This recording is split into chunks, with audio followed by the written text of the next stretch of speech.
Doors don't leave fingerprints, he said, and that was the moment I knew my life was about to change. I had spent 6 months perfecting the art of hiding things. Foundation 3 shades too warm, long sleeves in 80-degree weather, a smile that looked real enough under the soft amber lights of Romano's Italian grill. Friday nights were always loud, all clinking glasses and expensive cologne, but when Dominic Marino looked at me, everything went quiet. I was balancing a tray of Cabernet, my hands steady out of habit, when my sleeve slipped back an inch. Just an inch. His fingers closed around my wrist before the glass could tip. Not rough. Not gentle either. Controlled. His thumb brushed the inside of my arm, where the bruise bloomed purple and yellow beneath thin skin. His eyes dropped to it, then lifted to mine. Dark. Assessing. Who did that? He asked, like he already knew the answer. I hit a door. I whispered, forcing a shrug, forcing a laugh. The lie tasted metallic. He didn't smile. Didn't argue. Just held my wrist a second longer than necessary, long enough for my pulse to betray me. Doors, he repeated softly, don't leave fingerprints. Then he released me and went back to his table like nothing had happened. But everything had. I felt it in the way the air shifted, in the way his men, tailored suits, earpieces barely visible, watched me with new interest. I finished my shift on autopilot, counting tips, avoiding mirrors. Outside, the parking lot smelled like rain on asphalt. Tyler's truck was already there when I got home. Headlights off. Engine running. My stomach dropped the way it always did. He stepped out before I reached the stairs, jaw tight, voice low and sharp. You were late. I said it was busy. I always said it was busy. Inside the apartment, the walls felt too thin, the silence too heavy. I kept my eyes down, calculating distance, tone, breathing. Survive the night. That was always the goal. But somewhere across the city, in an office 30 floors above the river, a man in a black suit was being handed a name. Tyler Brooks. Age 27. No record worth mentioning. Dominic studied the photo without expression. He lives with her, he asked. A nod. Dominic adjusted his cufflinks, silver catching the light. Watch the building, he said calmly. If he raises his voice, call me. Back in my apartment, Tyler's phone buzzed. He glanced at it, frowned, stepped toward the door as another knock echoed through the hallway. Slow. Measured. Not a neighbor. Not management. Tyler opened it halfway. I couldn't see who stood there. Only the sudden stillness in Tyler's posture, the way his shoulders straightened like he'd just realized he'd miscalculated something. A familiar voice drifted into the room, low and even. Good evening. My heart stopped.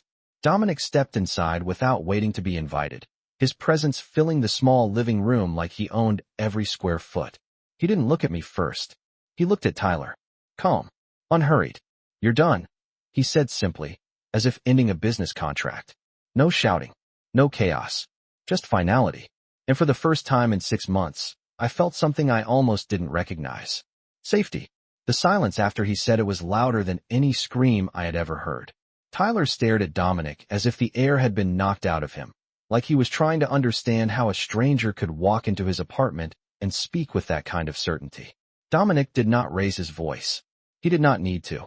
He simply stood there in his tailored black coat, rein still clinging to the shoulders, dark eyes steady and unreadable. I realized then that power did not look like anger. It looked like control. Tyler tried to laugh it off, tried to puff himself up, but the sound came out thin. You do not get to walk in here, he said, but he did not finish the sentence. Dominic stepped slightly to the side, just enough for the 2 men behind him to become visible in the hallway. They did not say anything either. They did not have to. The temperature in my tiny living room seemed to drop 10 degrees. I hugged my arms around myself, unsure whether I was cold or just shaking. Dominic finally looked at me. Not at the bruise. Not at the torn hem of my sleeve. At my face. Pack a bag, he said quietly. You are not staying here tonight. I opened my mouth to protest, to say I could handle it, that I did not need saving, but the words felt fragile and dishonest. I had been handling it for months. Handling it meant surviving, not living. Tyler took a step toward me, anger flashing across his face, but Dominic moved just enough to block the space between us. He did not touch him. He did not threaten him. He simply stood there like a wall that would not move. You will not raise your voice to her again, Dominic said, almost conversationally. You will not wait in parking lots. You will not call her phone. You will forget she exists. There was something final in the way he spoke, like a judge reading a sentence. Tyler looked from Dominic to the men in the hallway and back again. Whatever calculation he made, it did not work in his favor. He stepped back. The fight drained out of him as quickly as it had flared. Dominic turned to me and held out his hand. Not to grab, to offer. Come on, Hannah, he said, softer now. I hesitated for a heartbeat, staring at the life I had been trying to fix with excuses and long sleeves. Then I slipped my hand into his. His grip was warm, steady, nothing like the bruising hold I had grown used to. As we walked past Tyler, I did not look at him. I did not need to. The hallway lights buzzed overhead as we stepped outside. The night air hit my lungs like something clean and new. Dominic guided me toward a black SUV parked at the curb, engine running, headlights cutting through the drizzle. He opened the passenger door himself. I slid into the leather seat, my heart pounding, my mind racing. He closed the door gently, walked around the front of the vehicle, and got in beside me. For a moment, neither of us spoke. The city lights reflected off the windshield in streaks of gold and white. Finally, he looked at me again. You are safe now, he said, not like a promise, but like a fact. And for the first time in a long time, I believed it. The city blurred past the window in streaks of white and red, and I realized I had not asked where we were going. I just sat there in the passenger seat, hands folded in my lap, listening to the steady hum of the engine and the quiet rhythm of Dominic's breathing beside me. He drove himself. That surprised me. A man like him did not need to. The rain had slowed to a mist, clinging to the windshield like a thin veil, and the wipers moved in calm, measured arcs. Everything about him was measured, controlled. You do not have to be afraid, he said after a mile of silence. His eyes stayed on the road. I let out a breath I did not realize I had been holding. I am not afraid, I answered automatically, then shook my head. That is not true. He glanced at me briefly, not judging, not amused, just observing. Fear keeps people alive, he said. But you have been living in survival mode for too long. The words landed deeper than they should have. Survival mode. That was exactly what it had been. Counting footsteps, watching tone shifts, choosing my words carefully in my own apartment. I stared at my reflection in the dark window. Without the harsh restaurant lighting, the bruise on my wrist looked darker, more honest. Where are we going? I finally asked. Somewhere quiet, he replied. Somewhere he cannot reach. The SUV turned off the main road and into a gated driveway I had only ever seen from a distance when delivering catering orders to wealthy clients. The iron gates opened before we even stopped. Beyond them, a stone house rose against the night sky, warm lights glowing in tall windows. It did not look like a fortress. It looked like a place where no one raised their voice. Dominic parked near the entrance and came around to open my door again. The gesture felt old-fashioned, almost unreal. I stepped out, my sneakers crunching against gravel. The air smelled like pine and rain instead of stale arguments and cheap cologne. Inside, the house was quiet. Hardwood floors, soft lamps, no shouting television, no tension coiled in the corners. A woman in her 40s appeared from a hallway, her expression calm and kind. The guest room is ready, she said to Dominic, then offered me a small smile. Guest room, not hostage, not obligation. Guest. Dominic led me upstairs and stopped outside a white door. You can lock it, he said. No one enters without your permission. I searched his face for ulterior motives, for some hidden transaction. I found none. Just patience. Why are you doing this? I asked. He held my gaze steadily. Because no one stepped in when they should have, he said. There was history. In that sentence, something unspoken and heavy. He reached into his pocket and handed me a small velvet box. I stiffened, but he only opened it to reveal a simple silver bracelet. No diamonds. No brand name. Wear this instead, he said quietly. Let the other marks fade. My throat tightened unexpectedly. He was not claiming me. He was replacing the reminder. I took the bracelet with shaking fingers. For the first time in months, the night felt still instead of threatening. And as I closed the guest room door behind me, I realized something else. Dominic had not once asked me to stay. He had simply made sure I had the choice. Morning light filtered through sheer curtains and thin gold lines, and for a second I did not remember where I was. The mattress beneath me was soft, untouched by years of tension, and the air smelled faintly of clean linen instead of fear. Then I saw the silver bracelet resting against my wrist, and everything came back in a quiet rush. I sat up slowly, waiting for the familiar knot in my stomach, the instinct to listen for raised voices or heavy footsteps. There was nothing, just silence. Safe silence. I stepped out of the guest room and followed the scent of coffee downstairs. Dominic stood by the kitchen island, sleeves of his crisp, white shirt rolled up exactly one fold, dark hair slightly undone like he had run a hand through it once and stopped. He looked less like a headline and more like a man who had been awake for hours thinking. "Did you sleep?" he asked without turning around. His voice was calm, steady. "Yes," I answered, surprised by the truth of it. "I did." He nodded once, as if that mattered more than anything else. A mug waited for me on the counter. He remembered how I took it. I did not remember telling him. I wrapped my hands around the warmth and felt something inside me thaw that I had not realized was frozen. "You do not owe me anything," he said after a moment. "You can leave whenever you want. I will have someone drive you. I will make sure he does not contact you again." The certainty in his tone made my throat tighten. "What did you do?" I asked quietly. He met my eyes then, and there was no cruelty in them. No pride either. "I had a conversation," he said, "and I made it clear that your name is no longer part of his future." I studied his face, searching for something darker behind the words.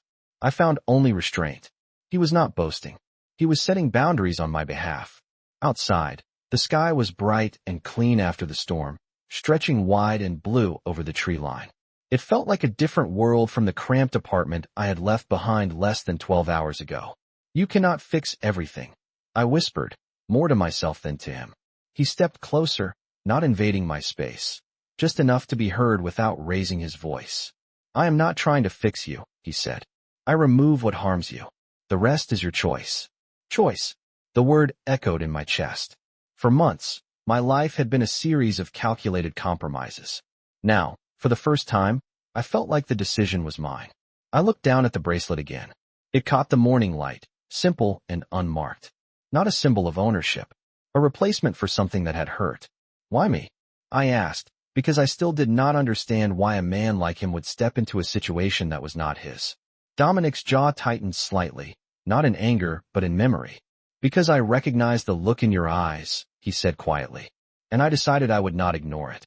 His phone buzzed on the counter, the screen lighting up with a name I did not recognize. He silenced it without checking the message. In that small gesture, I saw something unexpected. The world might answer to him, but in this moment, he was answering to me. And for the first time, I realized that safety was not loud or dramatic. It was a man standing in a sunlit kitchen, giving you space to choose your own future. By noon, the house no longer felt like a place I was hiding in. It felt like a place I was thinking in. I stood near the tall living room windows, sunlight warming the hardwood floors, and watched a groundskeeper move slowly across the lawn with deliberate focus. Everything here moved with intention. Nothing felt chaotic. My phone rested on the coffee table in front of me, silent. No missed calls. No angry messages. No apologies wrapped in blame. Just silence. Dominic entered the room without sound, but I felt his presence before I saw him. He did not hover. He did not crowd. He simply occupied the space with quiet authority. "You can return to work tonight if you want," he said, "or you can take a few days. The manager will not question it." I turned toward him slowly. "You spoke to my manager?" I asked. He held my gaze, unapologetic. "I told him you are valued, and that you will be treated that way." There was no arrogance in his tone, just fact. I folded my arms loosely across my chest, not in defense, just grounding myself. "You cannot control everything," I said softly. A faint shadow of a smile touched his mouth. "No," he replied, "but I can influence the parts that threaten you." The word threaten no longer felt dramatic. It felt accurate. I walked toward the kitchen, needing motion, needing something familiar. I poured myself another cup of coffee, even though I did not need it. My reflection in the stainless steel refrigerator looked different. Not stronger. Not healed. Just aware. "What happens now?" I asked without looking at him. He stepped closer, stopping at a respectful distance. "Now," he said evenly, "you decide who you are without fear standing behind you." The simplicity of it unsettled me more than any raised voice ever had. Fear had been a constant companion. Without it, the silence felt wide and unfamiliar. I turned to face him fully. "And where do you fit into that?" The question hung between us. Dominic did not answer immediately. He seemed to weigh his words, as if they carried more impact than he wanted them to. I do not fit, he said finally. Unless you want me to. There it was again. Choice. Not demand. Not possession. The bracelet on my wrist caught the light as I shifted. A replacement, not a claim. I stepped past him and walked toward the front entrance. The door stood tall and solid, a quiet barrier between this world and the one I had left. My hand hovered near the handle. I could walk out. I could go back to the restaurant, to the apartment building, to rebuilding something from scratch. Or I could stay and figure out who I was when someone powerful chose to protect me without asking for anything in return. I turned back toward him. He had not moved. He was watching me the way he had watched me that first night in the restaurant. Except now there was no suspicion in his eyes. Only patience. I am not broken, I said, needing him to understand that before anything else. His expression softened in a way that felt rare. I know, he answered quietly. That is exactly why I stepped in. And for the first time, I realized this was not about rescue. It was about respect. The afternoon stretched long and quiet, and for the first time in months, I did not feel like I was waiting for something bad to happen. I stayed by the door a few seconds after I told Dominic I was not broken, letting the words settle into the space between us. He did not argue. He did not correct me. He simply nodded once, like he had been waiting for me to say it out loud. Good, he said softly. Then do not let anyone treat you like you are.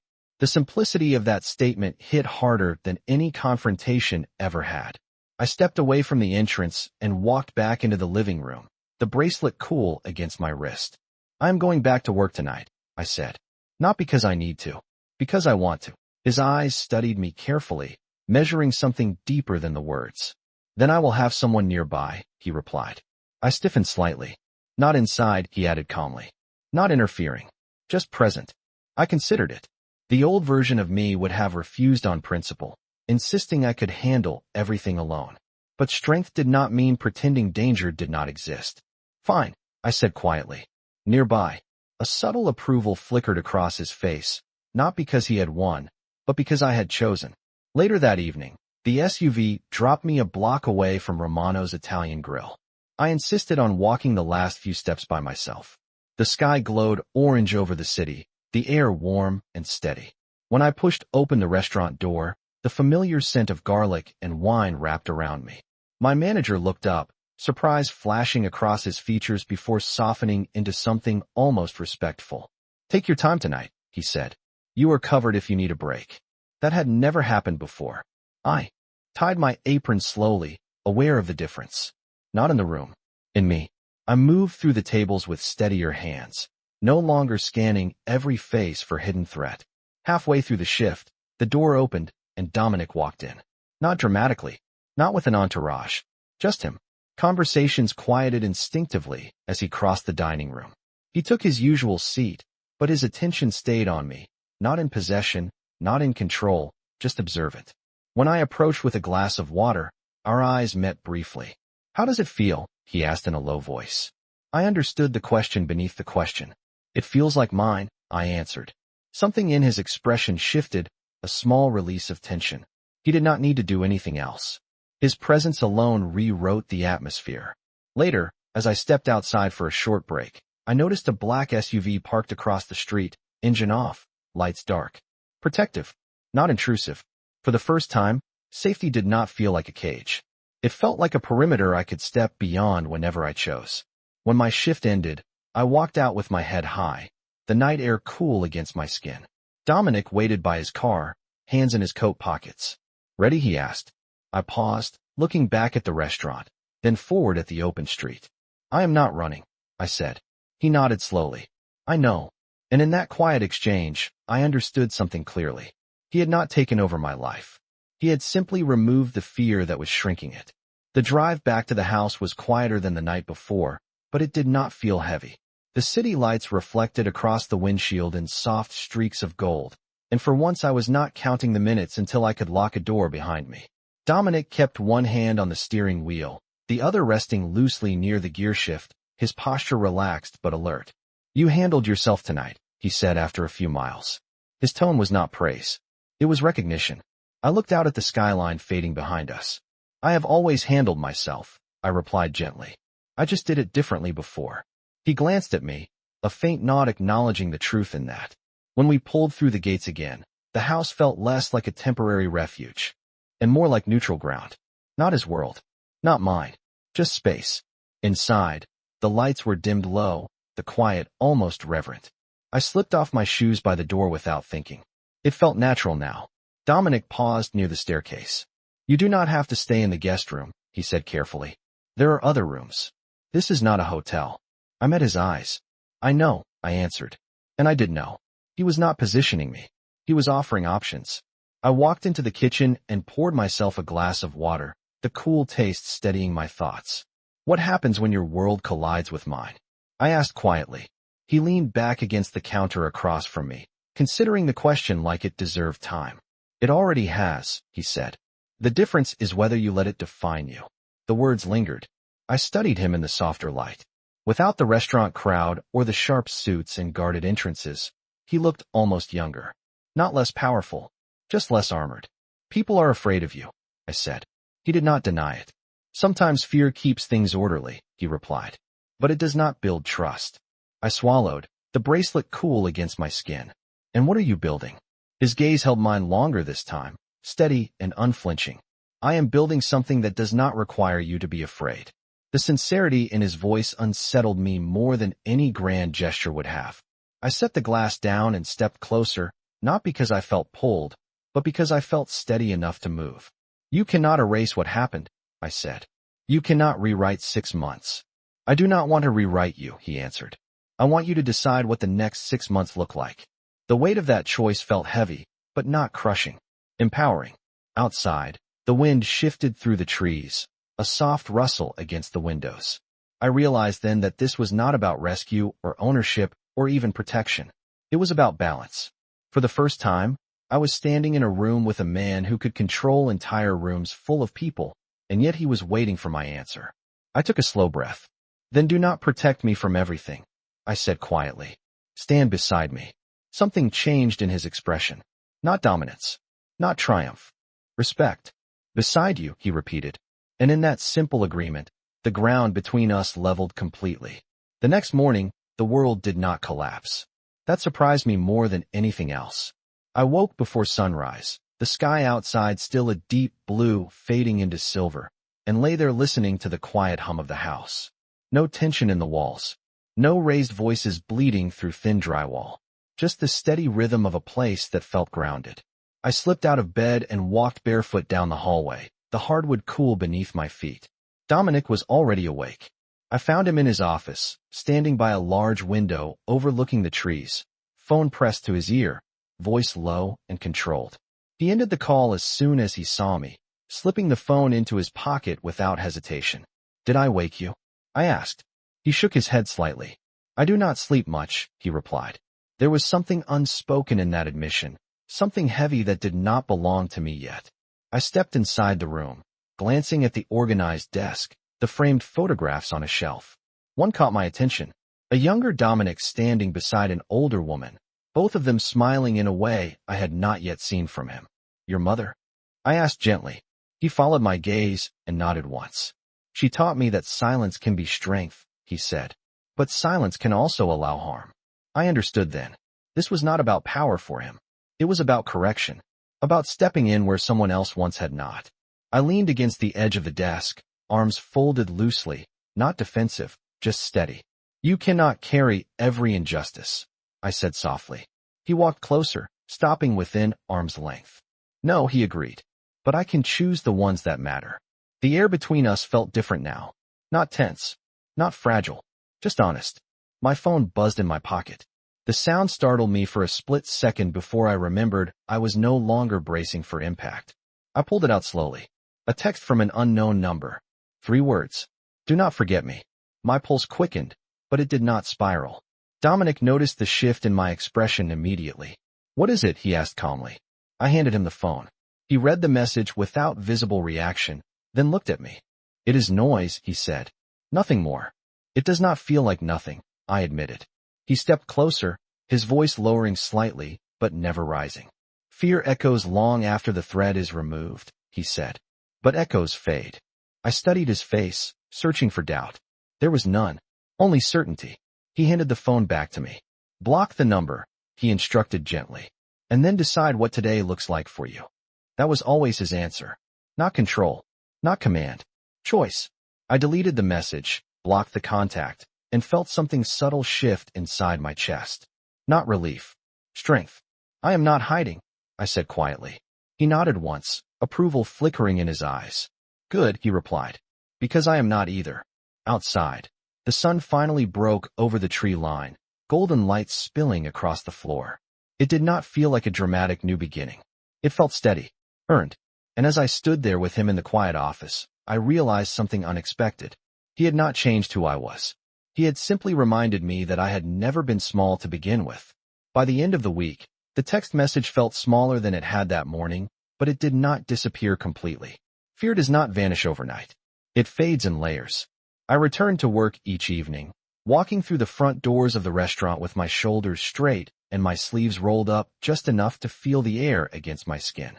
I did not hide the bracelet. I let it catch the light when I reached for glasses or set down plates. People noticed. Not the mark that had once been there, but the absence of it. Dominic did not sit at the same table every night. Sometimes he did not come at all, but I always felt the perimeter. Not suffocating. Protective. Like guardrails on a mountain road. One night, as I stepped outside to take a short break, I noticed a familiar truck idling at the far end of the block. My breath paused for half a second. The engine cut off almost immediately, and the vehicle pulled away before I could decide whether to feel anger or relief. My phone buzzed again, but this time it was not an unknown number. It was Dominic. Are you all right? The message was simple, direct.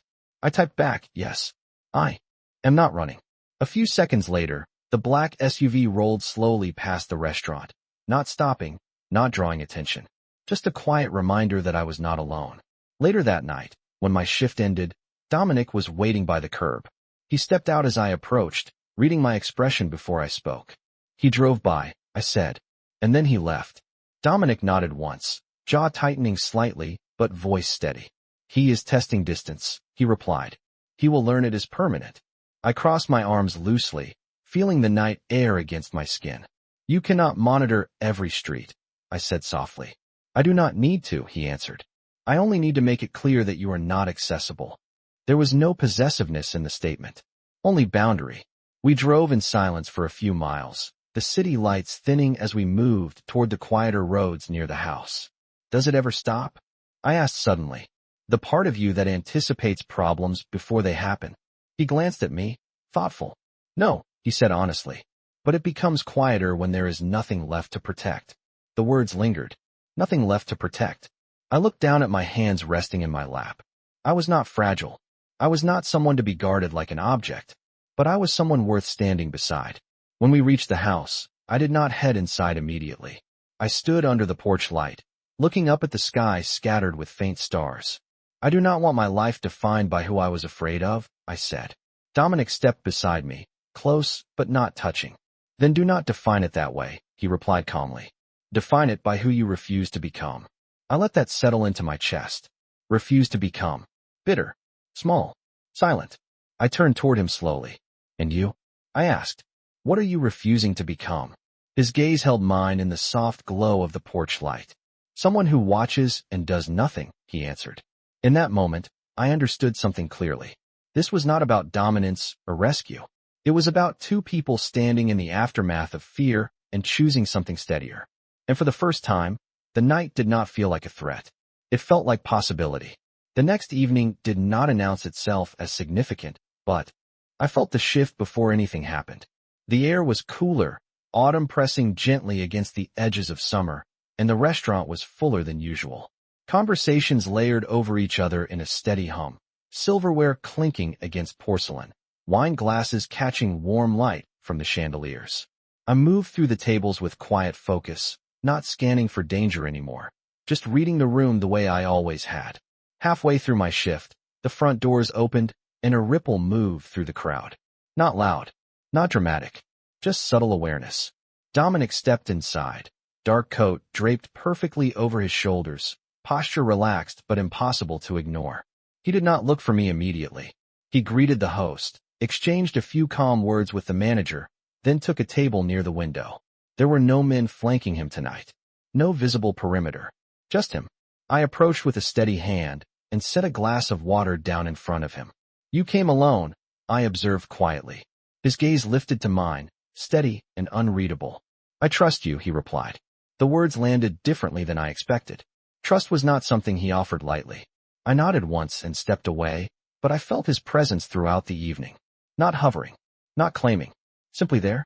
Near the end of my shift, as I collected a stack of empty plates from a corner booth, the door opened again. This time the shift in the room was sharper. I did not need to look to know who it was. My body recognized the pattern before my eyes did. I set the plates down carefully and turned. Tyler stood just inside the entrance, hands in his jacket pockets, expression tight, but not explosive. He looked smaller than I remembered, less certain. Conversations around him faltered. I felt the old reflex flicker inside my chest, but it did not take control. Dominic stood slowly from his table. He did not rush. He did not raise his voice. He simply adjusted his cuffs and walked toward the entrance with measured steps. I moved too, but I did not step back. I stepped forward. Tyler's eyes landed on me first. "I just want to talk," he said, voice lower than usual, stripped of its old edge. "There is nothing left to say," I answered calmly. My voice did not shake. Dominic stopped at my side, not in front of me, beside me, exactly as I had asked. He did not look at Tyler immediately. He looked at me, waiting. I felt the weight of choice settle in my chest. "You do not get to rewrite this," I continued, steady and clear.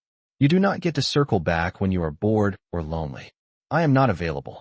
Tyler's jaw tightened, but something in his posture shifted when he finally looked at Dominic. Not fear, calculation, then resignation. He exhaled sharply and stepped back toward the door. "You think he can protect you forever?" he muttered. I held his gaze without flinching. "I do not need forever," I said. "I need now." The door closed behind him with a soft click. The room slowly exhaled. Dominic turned to me, studying my face as if searching for cracks. He found none. "You did not need me," he said quietly.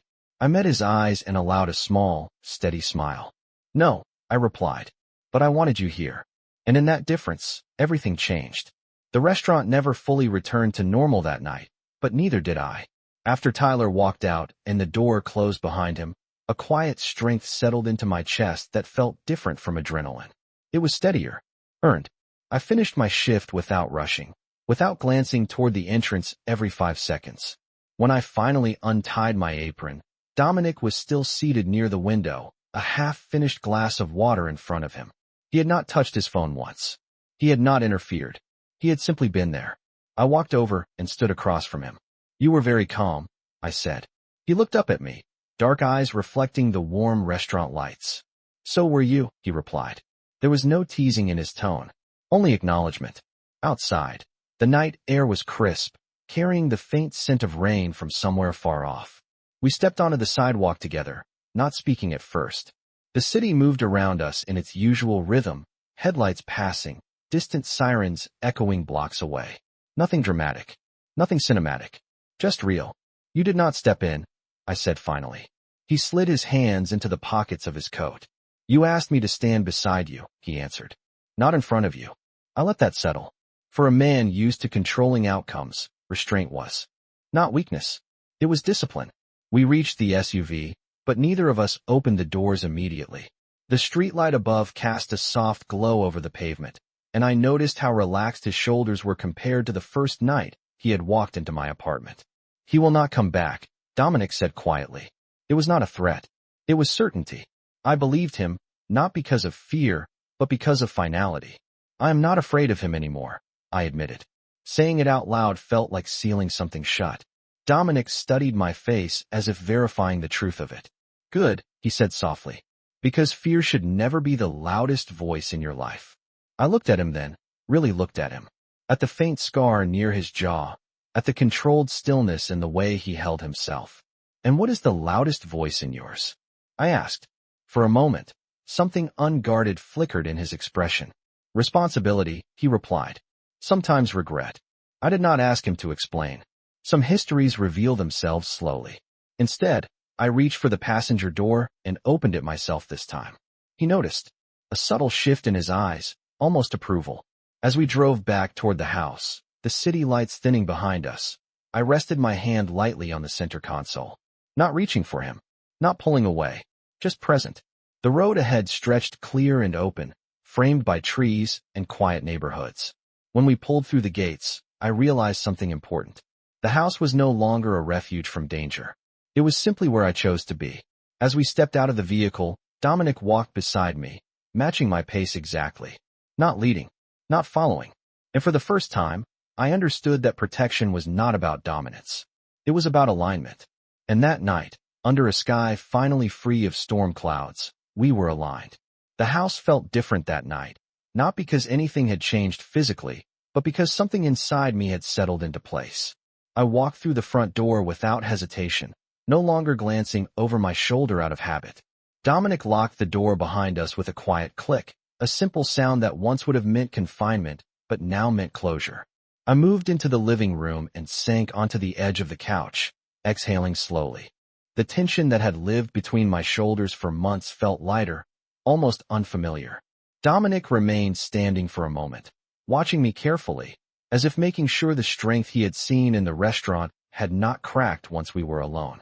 "You surprised me tonight," he said softly. I looked up at him. "How?" "You did not look at me for permission," he replied. "You looked at me for presence." The distinction mattered. I nodded slowly. "I did not need saving," I said. "I needed support." He crossed the room and sat across from me, leaning forward slightly, forearms resting on his knees. "There is a difference," he agreed. Silence stretched between us, but it was not heavy. It was reflective. I studied the lines of his face, the quiet intensity that never seemed to leave him. "You live in a world where people expect control," I said carefully. "Power. Decisions made without question." He held my gaze. "Yes." "Then why did you let me decide?" The question lingered longer than I expected. Dominic leaned back slowly, considering his answer like it carried weight. "Because the moment I decide for you," he said evenly, "I become no different from the person you walked away from." The honesty in that statement struck deeper than any grand declaration could have. He was not protecting me to possess me. He was protecting the space where I could breathe. I stood and walked toward the large window overlooking the dark tree line. The moonlight cast soft shadows across the lawn. "I do not want to be someone who is afraid of strong men," I said quietly. "And I do not want to be someone who fears their own strength either." He joined me by the window, stopping at a respectful distance. "Then do not shrink," he said simply. "Not for me. Not for anyone." I turned toward him slowly. "And if your world brings danger?" He did not hesitate. "Then I will make sure it does not reach you." There was no bravado in his tone, just resolve. I believed him, not because he was powerful, but because he had proven restraint. I stepped closer, not into his space, but into alignment with it. "I am not choosing safety over growth," I said softly. "I am choosing both." A faint, rare smile touched his mouth. "That is the only choice worth making," he replied. The quiet wrapped around us again, steady and grounding. Outside, the wind moved gently through the trees, no storm in sight. For the first time, I understood that strength was not about standing alone. It was about standing willingly beside someone who respected your ground as much as their own. And in that quiet house, beneath the wide, open sky, I realized I was no longer rebuilding myself from damage. I was building forward. The morning after that conversation did not feel like an ending. It felt like a beginning that had already survived its hardest test. Sunlight streamed through the tall windows, stretching across the hardwood floors in long, golden lines. I stood in the kitchen alone at first, fingers wrapped around a ceramic mug, watching the steam rise in quiet spirals. For months, my mornings had begun with tension coiled in my stomach. Now there was only stillness. Not emptiness. Stillness. Dominic entered a few minutes later, jacket already on, movements precise but unhurried. He paused when he saw me, studying my face the way he had from the beginning, as if reading what I did not say out loud. "You look different," he observed quietly. I tilted my head slightly. "I feel different," I answered. And it was true. Not because someone had stepped in for me. Not because someone powerful had drawn a line in the sand. But because I had stepped forward myself and refused to retreat. He walked closer, stopping at the edge of the kitchen island. "There will always be noise," he said evenly. "From my world. From yours. From the past. I nodded once. I know. The bracelet on my wrist caught the light again. No longer a replacement. No longer a symbol of anything lost. Just silver against skin. But I am not living in reaction anymore. I continued softly. I am choosing direction. Something subtle shifted in his expression. Not pride. Not possession. Respect. He reached for his keys, then hesitated. I have a meeting downtown, he said. You do not have to stay here. Or come back. The door remains open because you choose it. The freedom in that statement carried more weight than any promise could have. I stepped around the island and stood in front of him, close enough to feel the warmth of his presence without feeling overshadowed by it. I am not here because I am afraid to leave, I said calmly. I am here because I want to build something steady. He held my gaze without blinking. Then we build steady, he replied. No grand declarations. No dramatic vows. Just alignment. He brushed his knuckles lightly against my wrist, a quiet acknowledgement rather than a claim, and then he stepped away toward the door. I watched him leave without the old instinct to brace for impact. The house did not feel like a refuge anymore. It felt like ground I stood on willingly. I walked to the window and looked out at the long driveway, the iron gates, the stretch of open sky beyond them. Fear had once dictated my movements. Now choice did. And choice is louder than fear when you let it be. Later that evening, when I returned to the restaurant, I did not check the door every time it opened. I did not shrink when someone raised their voice across the room. I moved with intention, with ownership, with calm. And when Dominic stepped inside hours later, our eyes met across the dining room, not with urgency, not with rescue, but with understanding. He ruled his world. I reclaimed mine. And somewhere between power and patience, we found something stronger than control. We found balance.